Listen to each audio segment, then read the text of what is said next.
folks, we got an email question. Let's go to that real fast. We've got the email question. There it is. Well, this is more of a civil case, but let's kind of go over this. It has a little bit of a criminal context to it. We're going to talk about it as well, James.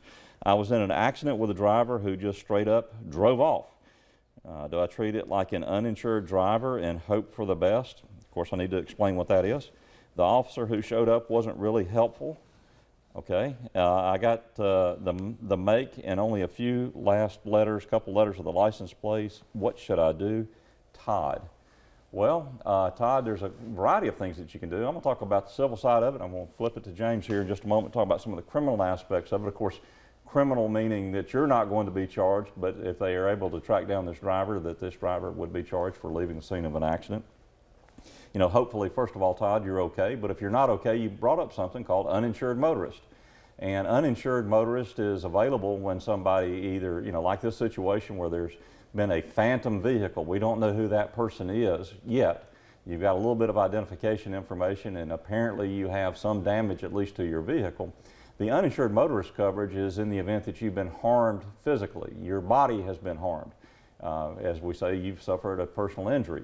If you don't have that, and we hope that you don't, and it's just automobile damage, damage to your car, then it's going to have to be under a comprehensive policy or a collision policy. We can explain the difference between the two.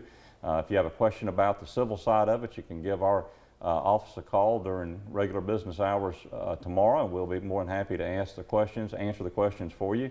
And if you are injured, it might behoove a personal injury lawyer to then go seek out and send an investigator out to see if there are any videos along the way. And depending on where you are and where this occurred, there could very easily be videos that are being recorded by the state of Florida or maybe through some county or through some city. Now, a lot of the county videos here in Bay County are not kept, meaning they're not, you know, they're recorded and they're recorded over so quickly you really can't get to it. But convenience stores, gas stations, places like that, if they're along the route or along the way, they have continuous video surveillance. They probably are not going to get a license plate, but they'll help identify the make and model of the vehicle, and then also can help bolster your case in the event that you are injured.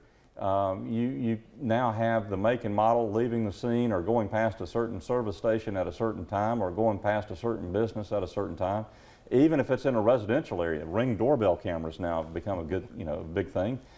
You know, maybe you can get out and find some of that information that will help bolster your case that, yeah, indeed it was a vehicle who fled the scene and you can now pursue your case.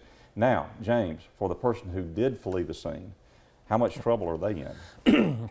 Once again, Larry, when you asked, Todd, I believe was the individual, it depends on if there was injury or not injury, because that can change drastically. So if it's just a leaving the scene charge and there's no bodily injury, then you're looking at a misdemeanor charge, which could be punishable by up to a year on a misdemeanor. But if there was injury and it was serious bodily injury, that elevates the charge to a felony at that time. And the other part is, you know, they would still need you in some of these situations because on a regular leaving the scene, they're not going to, restitution's not involved in the criminal part of that case. That does change when there's bodily injury and those type of things, and you can very easily be scoring prison time on a leaving the scene that involves serious bodily injury. Yeah. Now, the comment here, and I've got to kind of stick up for the police officer a little bit here about the police officer showed up and really wasn't much help. Patrol officers aren't going to be the ones doing the heavy investigation, right? Right. They're more of an intake person. Okay. So give me the facts, ma'am, yes, or sir in this case. Right. Yeah. So, because it's usually going to be somebody else that's looking into that information. You know, that officer that's responding at that time, it's kind of get your information as much as you can give them, so then they can turn that over to somebody else. And the same way with us. You call our office, we'll get the basic information, and then we'll send an investigator out to kind of, you know, follow up and do that. And in doing so, you know, we're able to help out folks like Todd. And, you know, you've got a make and model and a partial plate. At least in our law firm, we have a couple of different programs that we can run it through and see if we can come up with a hit, so to speak. But also, if it's in Bay County, in other surrounding counties, there are card readers, meaning there are readers for license plate, where if you have a partial, they can run it through their system and might be able to track them down for you, Todd.